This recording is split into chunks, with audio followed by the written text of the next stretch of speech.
Thank you all for coming out this afternoon. I thought I would leave Mike's picture of the Grand Panorama up because I don't have slides until the end.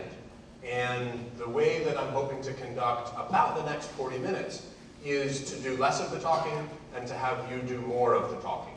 And I'll just do a little scene setting. The case study that you've all read is the third case that is used in a Harvard Business School course called The Coming of Managerial Capitalism, which was first started by a famous business historian named Alfred Chandler and is now taught by Tom Nicholas, who is sad that he can't be here today, but he had long-standing obligations in Japan.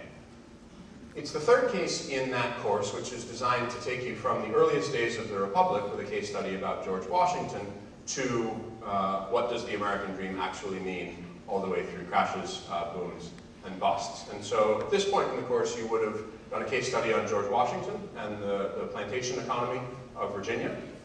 You would have done a case study on Alexander Hamilton, the man, not the musical. And then you would have had the opportunity to read the case that Tom and I put together. And the reason that we put it together is we wanted to have some idea about financing models in the US at a relatively early period of time. And largely through the efforts of places like the Kendall Whaling Museum and the Old Dartmouth Historical Society and now the New Bedford Whaling Museum and people like Mike and Bonnie and all of their colleagues, the whaling industry is particularly rich in its archival material. And that meant that we had some great primary sources, which we'll get to, and it also meant that we had some pretty good economic analysis already done for us, although I know that there are people in the audience who will disagree with some of the conclusions that we have reached. In the classic style of Harvard Business School, I'm going to start with a cold call, but this is going to be a warmer call. If any of you have ever worked in a bank, please raise your hands. Okay?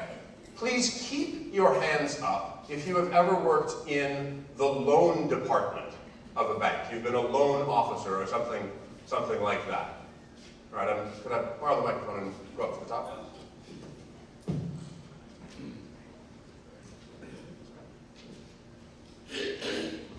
All right. So I have a request. I'm going to the bank and I want a loan. This is 1851, right? A 10-year treasury is at about 5% yield. I'd like to borrow $30,000. I'd like to borrow it for a period of about 5 years. And I'm willing to pay you 10% interest. Sir, you had your hand up. Would you give me this loan? Well, I like the 10% interest. I'm sure you do. I don't know exactly what the underlying inflation rate is, but I'm going to give you some points. I'm going to charge you some points up front just to cushion that. So you want something before, and I'm being forthright with you. I'm leaving on a whaling voyage for somewhere between 3 and 5 years, but I promise I'll be back. Yeah. Back at the end of 5 years. Right. Well, in that case, that sort of broadens your horizon and diminishes mine. So yeah. I'm going to ask you for 5 points up front as a cost of doing business. Okay. And then I'm going to ask you for something in the order of 3 points above the base rate of inflation. So you, in the time that I'm gone, you want some sort of inflation hedge, let's say. Okay. What would you like in collateral? I'm sorry, I'm doing the negotiating for you. Would you like anything in collateral? I don't think that you're going to take my collateral, being the ship, somewhere quite far away from me, so I'm not so sure that... Yeah, but I'm a really good captain. I think if you had anything that was nailed down in good old US of A, I'd look seriously at it, but okay. I'm not so sure that the only incentive you have to bring the whaling ship back is it's a pretty good piece of machinery to earn a living off of it. Well, but I also just married a non-quick girl, so I mean I gotta come home eventually. So I would take a collateral of 20% of your ship. Okay, so somewhere in South Dartmouth, there's going to be a deed that's signed over to you, and we're going to collateralize this somehow. Is there anybody here who doesn't want to write this loan to me? Who's worked in the bank? Anybody? All right. Sure. Yeah. What are your concerns about? I mean, I'm a nice guy. Come on. Risk. Oh, come on. What risks? Being stoked by a whale. Yeah, that's one. The pods of whale just aren't running at that time. Okay, so maybe you have an operating risk, which is you might not come back, and then you have a success risk that says you might not actually be able to accomplish the business enterprise on which you're embarking. Okay. And your prior history, how many voyages, how much oil? The best. They are just the best voyages. They're so beautiful. Just the most wonderful voyages you've ever seen. Just, oh my goodness. Hard to describe. All right, so those are some reasons that maybe you wouldn't want to write a traditional loan. Anybody else have a reason? Matt?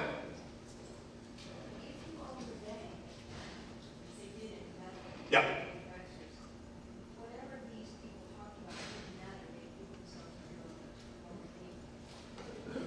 So the point that Ms. Foster is making is that in New Bedford specifically, if I were, let's say, a whaling agent who has been of long standing, I would have the opportunity to loan myself money because I was likely on the board of directors of one of the banks here anyway, and the prohibitions on self-dealing were not so strong as they were back in January. One of the other things that I'd like you to think about as the bank, if it's the 10-year treasury, how often are you getting your payments? Well, I'm sorry, if this was just a straightforward loan, let's say I was having a factory built in New Bedford, monthly, maybe quarterly, maybe in an extraordinary year, twice a year, you'd have your interest payments. When are you getting your money in the vast number of circumstances? When are you getting your money for a loan here? The end of the trip. And when might the trip end? Never, because I'm at the bottom of the sea. And if you guys have looked at the case study and you flip to Exhibit 11, you can see that especially if I'm going on the trip as the captain, and there were some captain agents that put themselves together, I've got a pretty good chance of dying, relative to staying on land, and I have a particularly exciting arsenal of ways to die. Killed by a whale, boat loss, smallpox, amputation of broken leg, drowned. Poor Isaac John Sanford died of mortification, which is not quite so bad as John Brayton, who died of excitement. And then killed by South Sea Islanders is also certainly one of the options. And my crew might not like me. And we all know about mutiny on the Globe, and then a few others that were out there. So if I'm not going to get a loan, or if the loan is going to come with onerous loan conditions, who has a model of financing that they would be willing to go in for? A personal guarantee? What kind of a personal guarantee, Mr. Collins?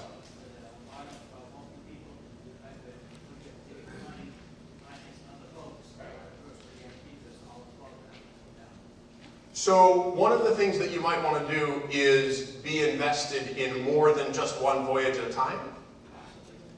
And that would be a guarantee based on my being Jonas Peter Akins, someone you know, who is likely to come back to this port. So once I was established, then it would be easier to lend me money. Okay, fair enough. Other things that you'd want in there? Insurance. Insurance. What kind of insurance would you like? Whole ship. Okay. So it's relatively easy to insure the ship, because you know what a ship is going to cost, give or take, and we heard from Mike about the folks in Marion and Mattapoisett that would build them for you, and we know from Eric's talk that some of these ships had quite a long life, 15 years, 20 years, 30. There were some that were used for voyages over 40 years, not as many in the South Pacific. But that's just the insurance on the underlying asset. Cargo, the oil. Well, but how much am I going to have? Well, some form of collar or swaps on the value. Whoa, I'm just a simple sea captain. You're getting you want collars and you want swaps and swaps. Yeah. Okay. Okay. So. Basic cost of the ship covered. Okay. So. The expendable stores, or something I don't, if I was an insurance company, I would be insuring. Correct. And if you look at the way that the ships were procured, there were some instances in which the agents were owners. There were also some instances in which the agents were renting ships from other owners for a period of time. And if you look on the bottom of page 3, you can see that the Whaleman Shipping List and Merchants Transcript was saying it's about $60 a ton. I'll remind you that this is capacity, not displacement, and that you would also have the opportunity for a secondary market to buy them, not necessarily brand new. That block quote there, the typical New Bedford whaling venture of the 1850s called for an investment of $20,000 to $30,000, which is where I get this number. And you can see that that's about 10x over the average American farm. So this is a relatively hefty sum. But I heard from someone, I don't know who it was, I think it was on this side. They said, you want to, you want to share in the profits. Yep.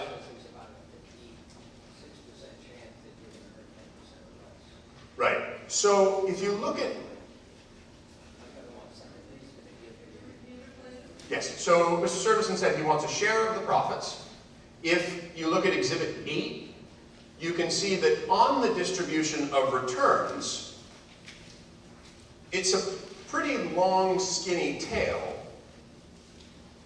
But the vast majority of the agent firms are clustered somewhere between losing a quarter and, losing 25% and call it 10, maybe 20 in a good year. If you're able to pick one of the top 29 agent firms, those guys who are listed in Exhibit 9, you can see that their returns were significantly higher, and you had a better chance there. But there's something else about this share of the returns that I want to settle on. Mr. Hughes, you've got a question. I'd like to be sure that the crew and the captain have a successful track record and that each one of them has a incentive which is coincident with the investment of the success. Okay, so Mr. Hughes said he wants to make sure that the captain and the officers have a successful track record and that the incentives for all of the people involved in the voyage are aligned. And one of the reasons, I'll just look behind the curtain a little bit, one of the reasons that we wrote this case and have it so early in the American business history course is because this question of principal and agent, how does the person who's putting up the capital meet with the person who's in charge of running the operation, is one that continues to be an issue to this day, and you see a variety of different approaches to solving that conundrum. I'm putting up the money, but I'm losing control.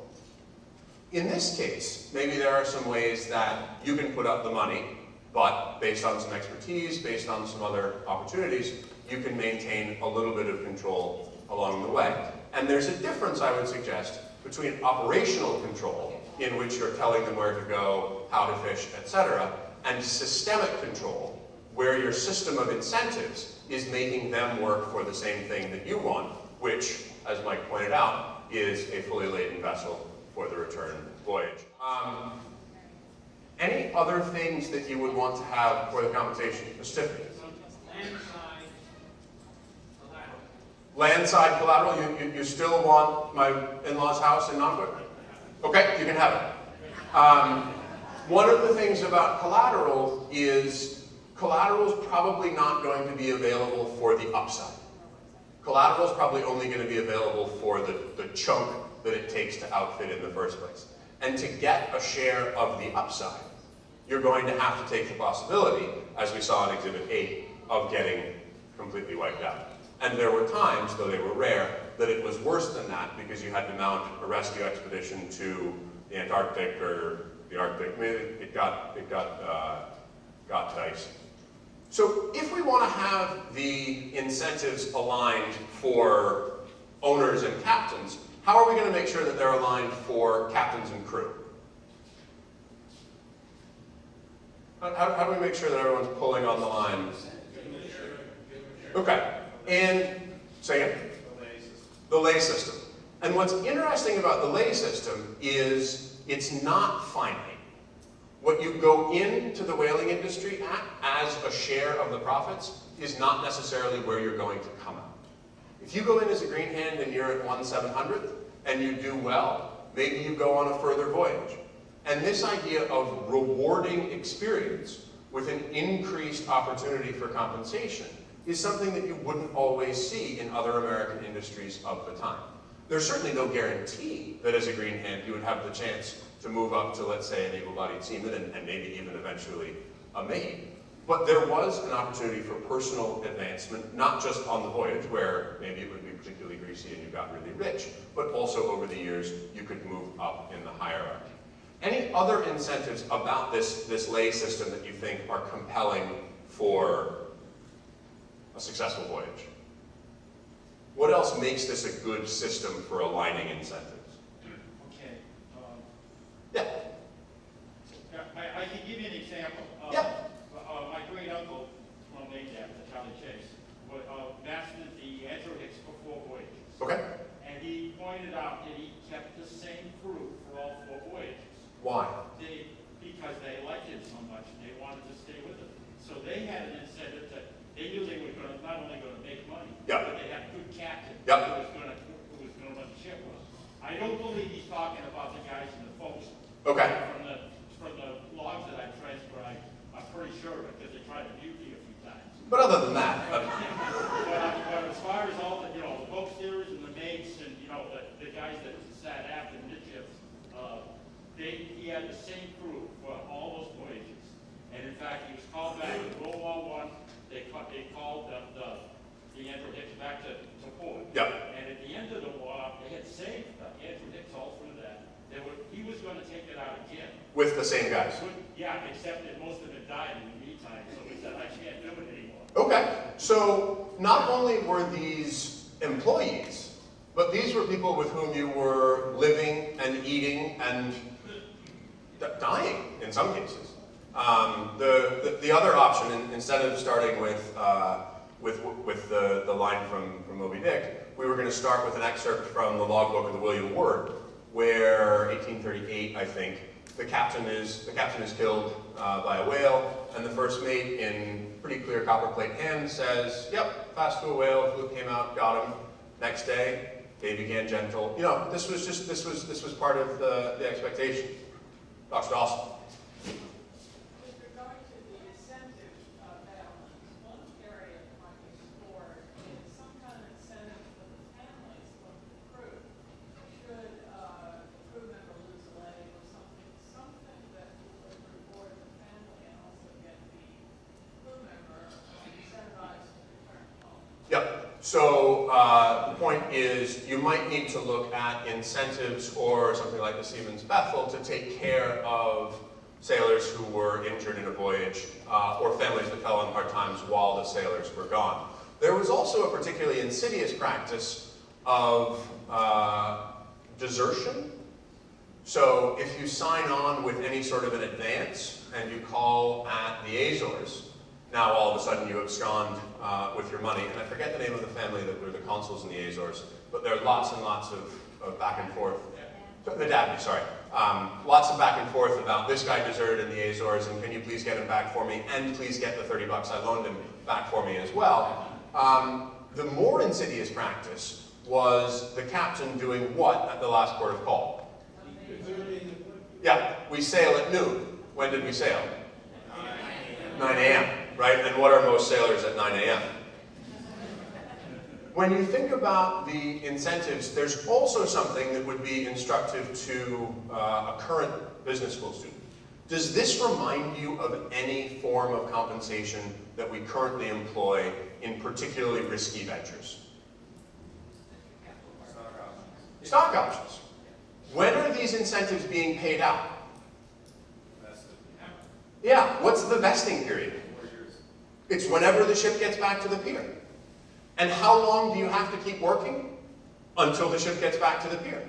And so with this idea of incentives being aligned, and the idea of making it relatively simple, because maybe not all of the people in the forecastle are that nice or savvy, let's call them savvy, you're going to say, you only get paid when we get back to the full ship. So you better pull, you better row, you better do whatever it is that we ask you to do, because the success of the voyage is intimately bound and is in fact inseparable from your success as an individual. The only person who might not have benefited would be somebody like a cabin boy who had signed on for slops and board, for room and board over the course of the voyage. So I think we basically understand the crew situation and the incentives. Can we talk a little bit more about the agents and the role that they played? And I'll just suggest that Charles W. Morgan is perhaps not the most successful agent, but because he had a whale ship named after him that didn't go on the rocks at Cuttyhunk and is still floating down at Mystic, I think we probably recognize his name more than some others. And I'll just read a little bit from page 10. As you have now taken the responsible station of master of a ship and are a young man, you will permit me to offer some advice. Right? Not would you like some advice, but here's the advice that you are going to take. The greatest difficulty I have observed with young masters is either too great indulgence or too great severity toward their crew. Discipline must be effectual, be administered with a steady hand, especially among sailors, and there is no station which requires more guard over the temper than that of a master of a ship. And I think your great uncle probably understood this better than we would. That there is a distinct balance to be struck between Ahab and Mr. Anders. And you want them somewhere in the middle, I'm sure. But that wasn't the only role that the agents had. What are some of the other things that the agents had to do that were going to make this voyage a success or not, do you think? We've touched on this in the first two. Yeah, sir? Yeah, the logistics. And one of the things that you see, and it's less of a hedging strategy than we might have with swaps and collars and some straddles if we want, is the idea of offloading cargo as it becomes available. And so as the system becomes more evolved and there is more regular communication available, agents in New Bedford are talking to their agents in San Francisco or in Honolulu about offloading some of the cargo as it happens and getting it back on a separate transport, not necessarily coming back on the same ship on which it was tried out. I'm going to read from a few letters from the Howland logbook, which is up at Houghton Library, that gives a little more insight into the logistics side of it. Any other things that the agents are having to do? Yeah, so they're going to pick a captain. They're going to pick a captain, and that's pretty valuable. That's pretty valuable stuff, and we'll see. Not only do they have the opportunity to give them instructions, but what's the captain's biggest incentive beyond the voyage for which he is currently employed? Yeah, the next voyage, and the voyage after that. And how many voyages do you think he's going to get if the crew mutinies? Fewer perhaps than if he had come back with a full ship and the same crew with which he started. So this key man risk, making sure that the person running your high-risk venture is huge. And it's even bigger in the days of the whaling industry because of the lack of communication and the lack of reliable data on which to base management decisions. I'll show you in a few minutes that those questions and conundrums have not been satisfactorily resolved in other risky ventures. Anything else that the agent is necessarily going to be required to do? Yep. Hand holding? Can you give me a little more? In real estate, they talk about. Give me a little. Hold my hand. What are we doing? We're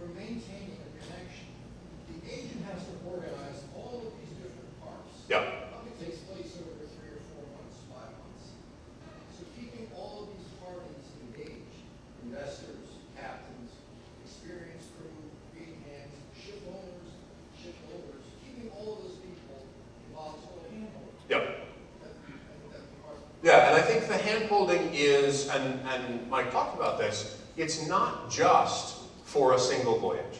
It's not like you just have one ship that's going out, and then you put your feet up, and 5 years later, you take your gauge or go down to the docks, and you've struck it rich. Right? Some of these agents were engaged in a dozen voyages a year, more than that.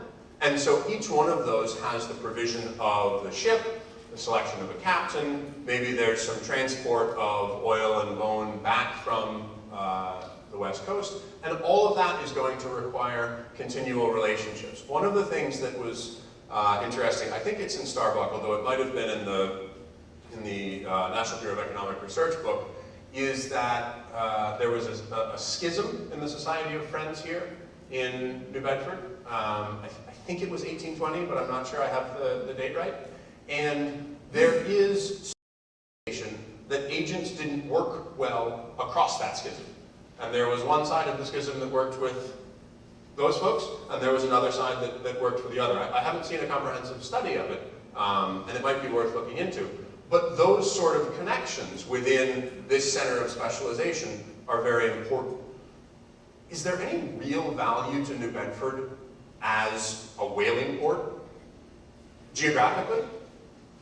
I thought that was leading to your previous question about what else does an agent do. Well, one is he provides intelligence to the captains out at sea, like the message, the thing where they had a code book, so they could write letters to the captains in code, so if the letters fell into the wrong hands, they couldn't decode it, but he could tell this captain, you know, I just had a ship come back, I heard a lot of sperm whales over in this thing, so he could even help guide them while out at sea.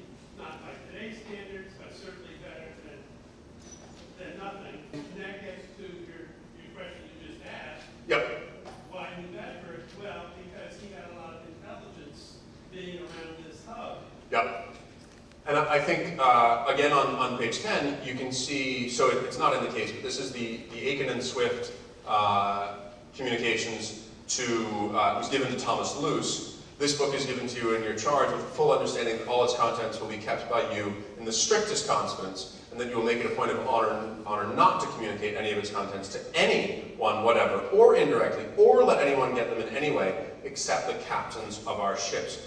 What is this that the agents are possessing and then communicating, if we had to use a modern term for it? Intellectual property. This is the intellectual property of the whaling agent, and they are finding ways to communicate it only to their people. Now, during a game, if it was the same agent who had organized the voyage, you were sailing under the same flag, you probably exchanged reliable information. It is possible that if you came from different sides, you would have a perfectly lovely social visit with much dancing in the forecastle, and that was about it. You wouldn't necessarily tell everything that was going on, although there is an incentive not to lie. Why? You'll get lied to, and the word will eventually get back to New Bedford that you are not to be trusted. And so much of this business in the days before reliable, instantaneous communication relied on, I say I'm going to make it happen, so I'll make it happen. And sort of like when Mike was reading to us from the Gauger's diaries, yep, it wasn't our fault, but we'll make it right. Because that was very important to not just this deal, but all of the next deals going forward. Sorry, Will, you had your hand up. Just going back to what you were asking about what the responsibilities of the agent, what you want the agents to do. I think the single biggest thing you want the agents to do is to own the stake of the voyage. Someone said, my incentive is 40% of it. Under a partnership structure, everything seems to work out much better in terms of lost vessels, productivity, and they're incentivized to work, to handle all the communication, logistics, all of this other stuff. So with a large ownership stake in the voyage, your incentives are particularly well aligned. And if the agent is successful enough to take a large ownership stake in the voyage, that success has probably been built on previous success. And while previous results are no guarantee of future performance, we sort of know where we're going from there. I want to focus a little bit on this question of New Bedford as as specific. We looked at some of the work that Eric had done with other ports.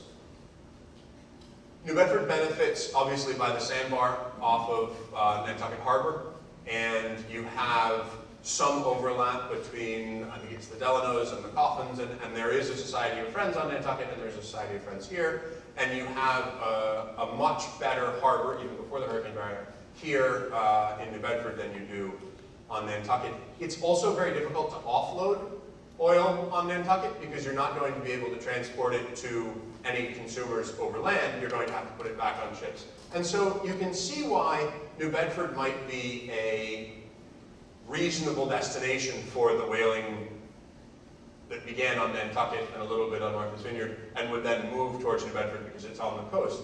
But beyond this idea of intellectual property, do you see any other benefits to New Bedford's geographical location? Ben? Well, part of our geographical location was that the Nantucket roaches already owned a good part of New Bedford. Correct. And when they came back from England, from Wales, they moved over here fairly quickly. Yep. But we had the advantage also of having surrounding farmland for provisions. And also we had trains very early in New Bedford, so you could ship out. Yes. And if you think about the Industrial Revolution such as it was in Massachusetts, Massachusetts was very early in American history. And something like the Slater and Lowell mill, also very early.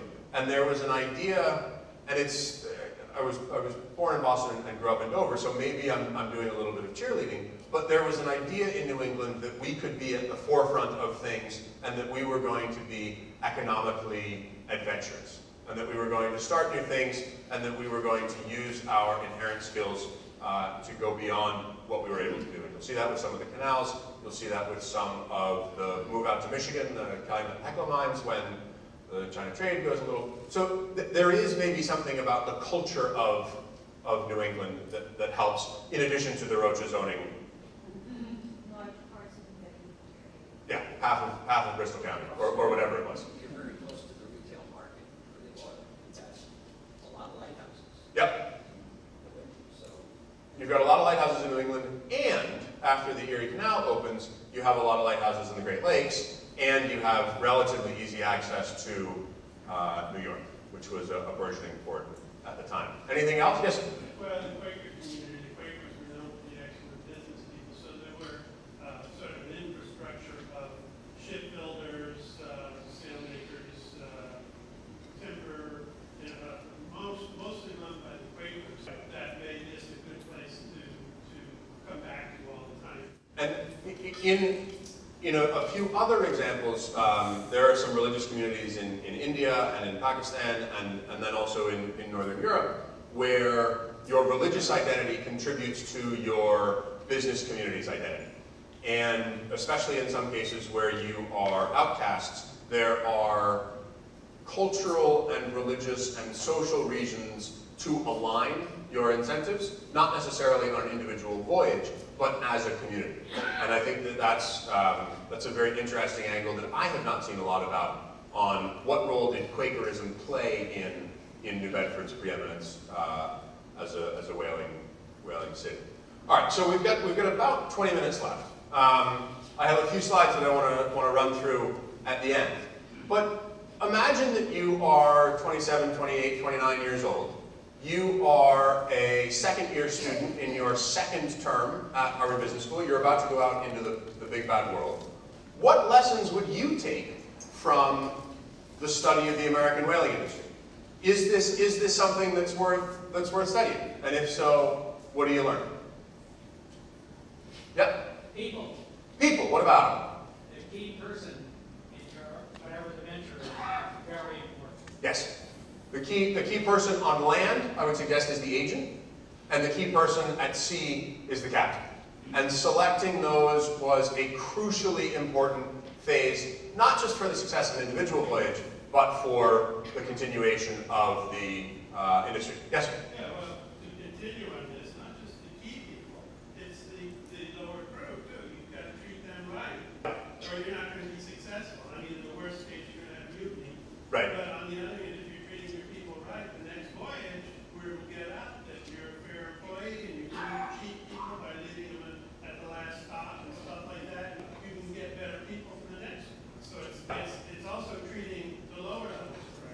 And I think there is increasing evidence that that is important in risky ventures of today. We chose the title pretty carefully. The agent sounds a lot like a venture capital firm at the moment. They are pooling capital from a large variety of New Bedforders eventually.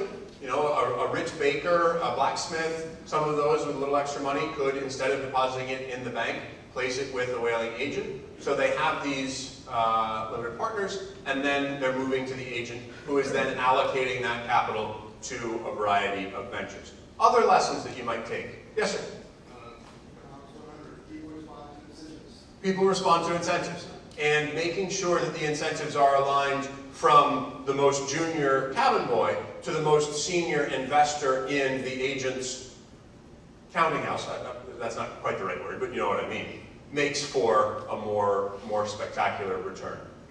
Other, yeah? I'm going with ethics. Ethics. Well, we don't teach that at Harvard Business School, so we got to go over the river to the divinity school. Yep, sorry. This points out that being ethical pays in the long run. Yes, and I think there are a number of examples of folks who didn't always get it right and were cast out from the industry pretty early on.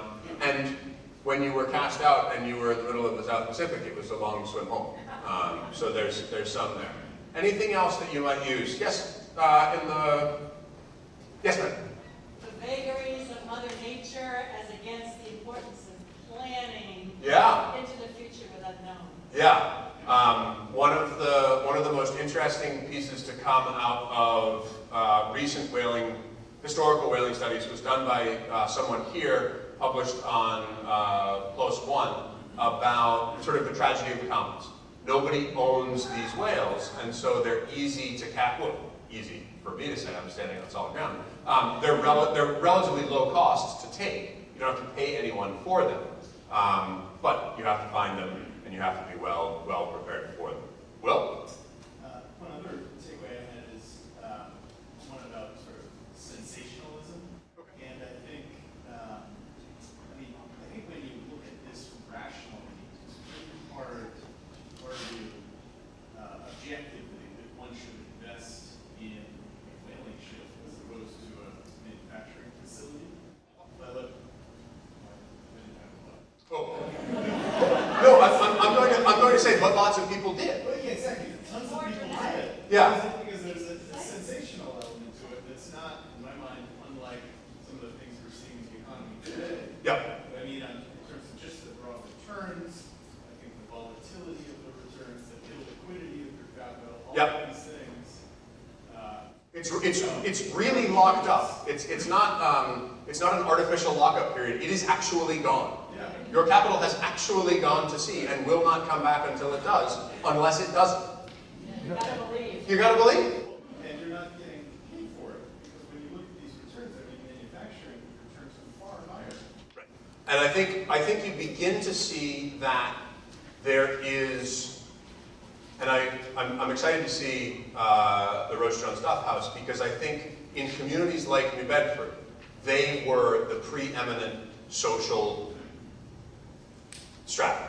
The whaling captains and the agents were the people to be, and if you wanted to be somebody in New Bedford, you had to be there.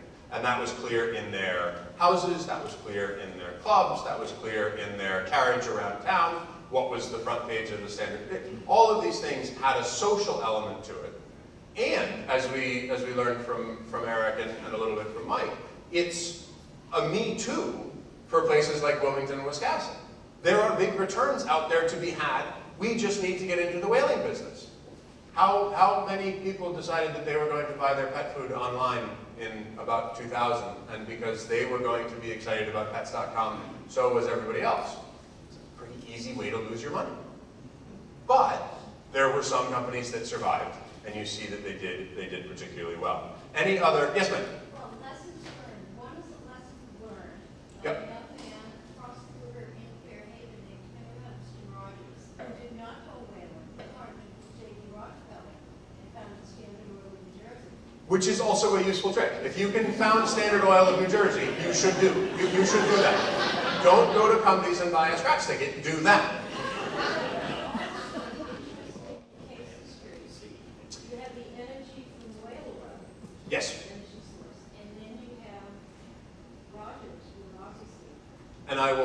connect you with Jamie Jones, who is speaking after me.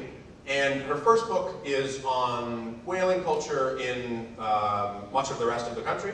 Her second project, we don't know if it's going to be a book yet, is on the connections between the early petroleum industry and other forms of energy before that, particularly here in New Bedford.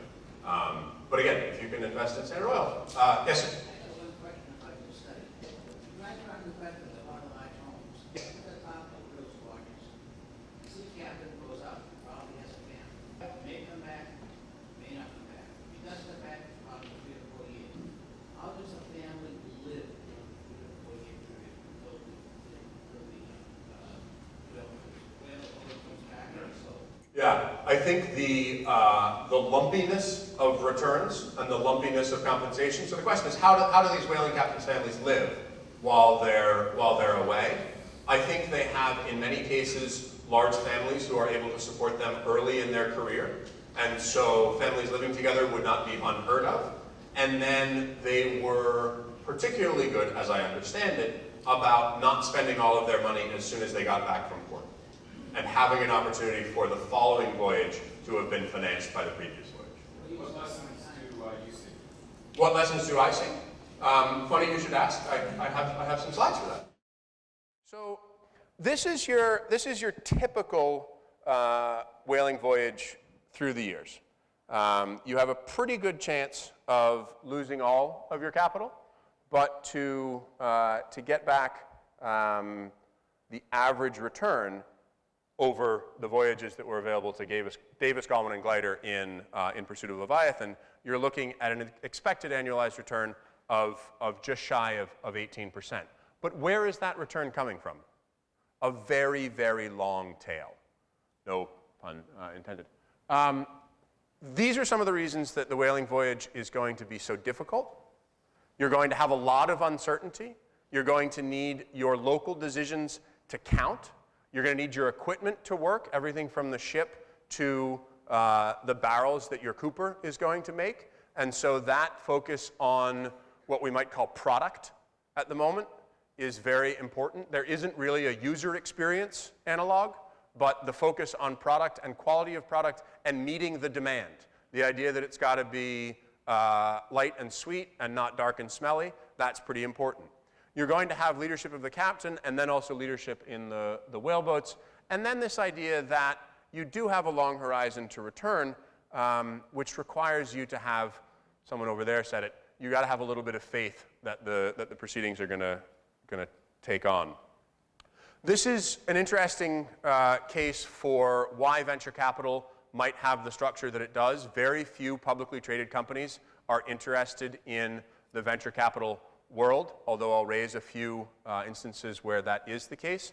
You want people who are committed to the organization to be involved. Bank debt is really not an option. The corporate model, maybe if it had started in New Bedford 40 years before it did in Wilmington, we'd be talking about it, but it didn't, because these were smaller voyages that scaled as they went.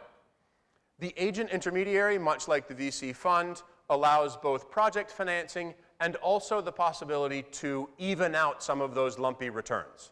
If you have your money with Gideon Allen, you have a pretty good idea that when you need it, it's going to be there, even if most of the voyages are still at sea. The agent also had to pick people to whom he could delegate.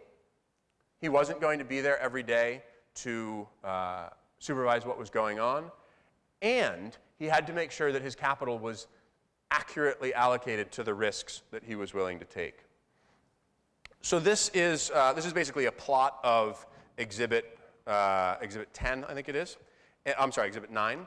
And you'll see the Gideon Allen house, which is right next to the Roach Jones Duff house, is also a pretty nice looking captain's house. You can see that he does quite well.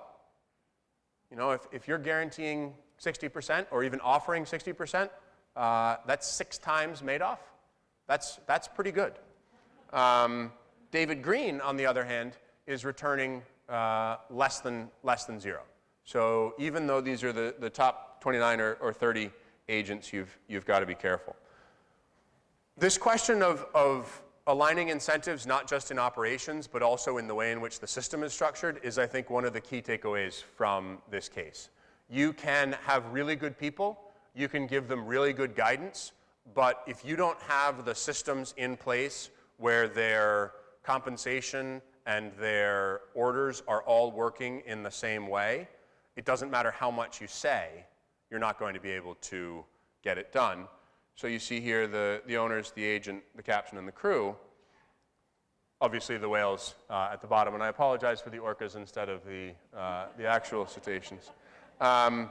Ownership aligns the incentives and allows the decisions to be made at the level at which they need to be made, which is a pretty big and important function of many current venture capital shops, although I'll give a cautionary tale in a while. Think about the venture capital model.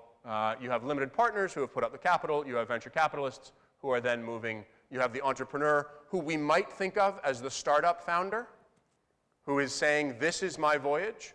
This is what I'm going to do. These are the people that I'm bringing with me, and I will hire real estate, and I will hire expertise, and I will outfit this loft in Silicon Alley in Brooklyn somewhere, and we'll go on with our bad selves.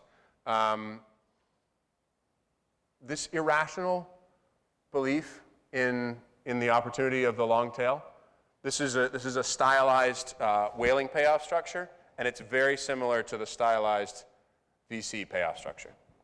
There's a high probability of complete loss and perhaps embarrassment.